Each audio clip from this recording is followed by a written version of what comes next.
Olá, amigos. Aqui quem fala é o professor Bruno e a aula de hoje é sobre atrito estático e dinâmico. É uma continuação da última aula que foi sobre forças de contato. A gente aprendeu sobre a força normal e a força de atrito e agora nós vamos aprofundar, vamos especificar quais são as forças de atrito. Para acompanhar essa aula, você pode utilizar a sua apostila 2, o setor 1, é o módulo 9, tá? Na página 137. Então, vamos lá. Bom, relembrando aqui da força normal, resumidamente, pode ser considerada uma força de compressão entre o objeto e a superfície, certo? É preciso que tenha contato. A força normal é uma força de contato. Só que a força normal nem sempre ela é igual ao peso, tá? A força normal não forma um par ação e reação com a força-peso, porque essas duas atuam no mesmo objeto, certo? O peso é sempre o produto da massa e a gravidade no lugar, naquele local. E a normal pode variar de acordo com a situação. A normal, pensa bem, se for uma superfície como essa aqui, estou resumindo aqui, né? A superfície plana, o peso sempre é para baixo. E a normal, ela vem aqui, ó, interagindo com a superfície para cima, certo? Essa para baixo é o peso e a para cima é normal. Acontece que se, de repente, a superfície for um plano inclinado como uma rampa assim, ó, pensa bem, o peso continua sendo a mesma coisa, direcionado para o centro da Terra. Agora a normal não, a normal ela fica diagonal aqui, ó. A intensidade dessa normal nesse lugar aqui, ó, nessa situação, é bem diferente da normal nessa situação. Tá? Às vezes tem uma força de tração, uma cordinha ligada no corpo e tal, fazendo com que o objeto fique menos, pressione menos o chão. E aí nesse caso a gente fala que a normal é menor do que o peso. Às vezes a normal vai ser menor do que o peso. Perdoe aí esses desenhos meio mal feitos que eu estou fazendo aqui, é porque eu estou usando esse pad do notebook e ele não é nada bom, certo? Continuando. A gente chama a força de atrito de FAT, certo? E a força de atrito, ela é uma força de contato, claro, pode ser considerada como uma resistência contra escorregamentos. A gente vai perceber aqui que a força de atrito não é uma força contrária ao movimento. Ela é resistência contra escorregamentos, tá bom? O módulo do atrito depende da combinação entre as asperezas das duas superfícies de contato. Se tiver um objeto apoiado numa mesa, por exemplo, dependendo da aspereza que esses objetos têm, o atrito pode ser maior ou menor, certo? Além dessa aspereza, né, entre esses objetos que vão se interagir, vão se esfregar, vamos dizer assim, né? Também depende da compressão entre eles. Essa compressão seria a força normal, tá? E aí a gente vê, portanto, que o atrito, a força de atrito FAT, corresponde a um coeficiente, que é essa letra Mi, é uma letra grega, parece um U, mas tem uma perninha mais comprida, é a letra Mi do alfabeto grego, vezes a normal, certo? O produto, o coeficiente de atrito vezes normal, resulta na força de atrito, certo?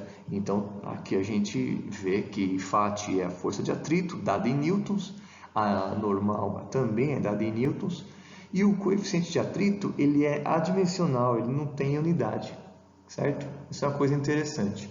Outra coisa é o seguinte, toda força, você vê que essa força de atrito, ela pode ser calculada dessa maneira, μ vezes normal, mas ela continua também sendo a massa vezes a aceleração, certo? Pode ser as duas coisas, μ vezes normal e também pode ser massa vezes aceleração. Tá? Toda força ela tem às vezes uma fórmula específica para ela, mas da mesma forma ela também pode ser calculada como massa vezes aceleração. É um princípio assim fundamental, tá bom? Vamos ver alguns exemplos das forças de atrito. Olha só, muito popular são esses sulcos, né? Ó, esses riscos que tem nos pneus do carro. Isso aqui é de propósito, é para aumentar a aderência entre o pneu do carro e o chão, né? O asfalto, a rua, o chão de concreto, o local onde ele vai andar, né? Existem vários tipos de pneus, pneu de chuva, pneu misto, pneu de trilha, pneu de passeio, né? Pneu de corrida e vários tipos de pneus. Cada um é feito com uma borracha específica e tem os desenhos, né, desses riscos aqui específicos também para a aplicação dele. Tudo tem a ver com a aderência entre o pneu e o solo. É interessante. A sola do sapato também, certo? Tem tênis de corrida, tênis de jogar futebol, tênis de jogar vôlei, tênis de quadradura, tênis de pisar na terra, tênis de fazer trilha. Sempre tem uma sola que vai interagir com o lugar onde você pretende andar para que o atrito, a aderência seja de acordo. Tudo bem? Já ouviu falar nesse jogo? Curling. É um jogo olímpico, né, dos Jogos de Inverno, interessantíssimo, eu acho fantástico. Né? Tem tudo a ver com o conceito de atrito. Esses atletas eles vão com as vassouras especiais e trabalham o atrito para que a pedra ela fique na posição adequada para ganhar mais pontos e tal. É dificílimo, sabe? Por isso que é tão interessante. E aí, olha só que bonitinho, o cachorrinho brincando com o nenêzinho ali, ó. Ele tem que fazer uma força maior do que o atrito entre o nenê e o chão para conseguir puxar ele. Você vê? Então, tem um atrito agindo ali, né? Entre tanto no cachorrinho quanto no nenê. O atrito que o cachorro tem que ter com o chão para que ele consiga fazer a força tem que ser maior do que o atrito entre o nenê e o chão, certo? É bonitinho e interessante esse GIF aqui, tá bom? Bom, sobre força de atrito, ela não é contrária ao movimento, isso é para enfatizar, né? A força de atrito não é contrária ao movimento.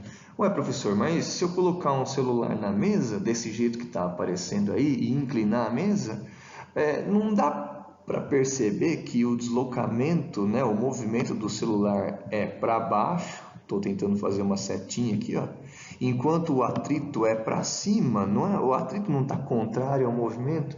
Bom, nesse caso sim, só que nesse outro caso aqui, ó, não. E é o mais interessante esse aqui, é porque, veja só, o deslocamento desse moço está sendo para a direita, certo? Só que o atrito dele também é para a direita.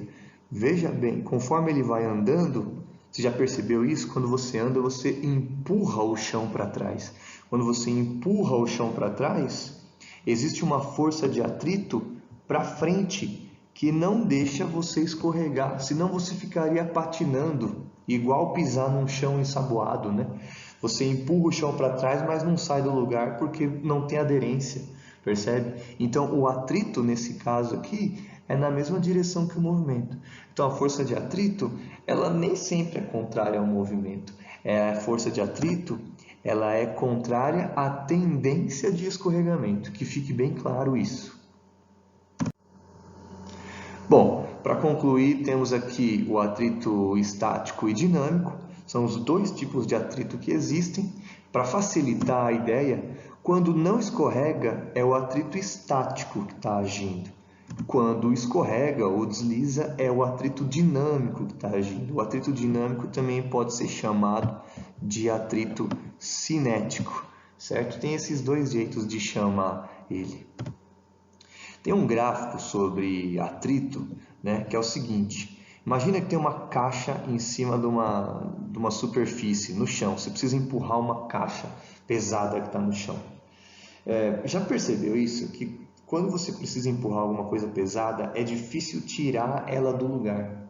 Você faz força e a hora que esse objeto sai do lugar, começa a escorregar, começa a deslizar, parece que fica mais leve.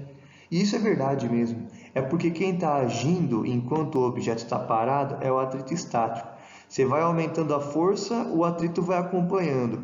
A hora que você atinge o atrito estático máximo, que seria esse ponto aqui, ó, o objeto começa a andar. Então, a partir daqui, ele realiza movimento. E aí o atrito diminui. E quem passa a agir é o outro tipo de atrito, que é o atrito dinâmico, né? Para concluir, tem uma imagem aqui, ó, de um moço que fez um videozinho explicando isso, né? Demonstrando isso. E é bem interessante. Aqui em cima, ó, aqui em cima ele coloca um dinamômetro, essa coisa que está na mão dele, esse ponteiro que está na mão dele, um dinamômetro, é um equipamento que mede a força, certo? E tem um bloco ali amarrado no dinamômetro e ele vai puxando com o braço. Conforme ele puxa o dinamômetro, a força vai aumentando e você vê que ela chega mais ou menos aqui, ó, no 40 newtons, ó. Você vai ver aqui, ó, próximo do 40, tá vendo? E aí ele dá uma pausa e continua aqui embaixo.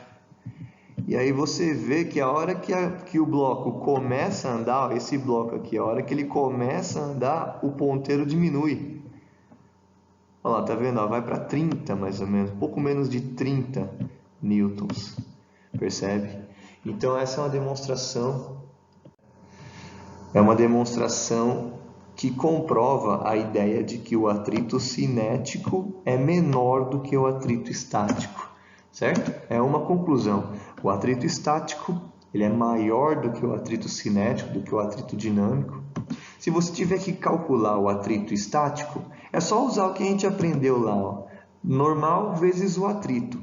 Só que aqui, ó, se é atrito estático, você usa o coeficiente de atrito estático. Se é dinâmico, a força de atrito dinâmico é normal vezes o coeficiente de atrito dinâmico.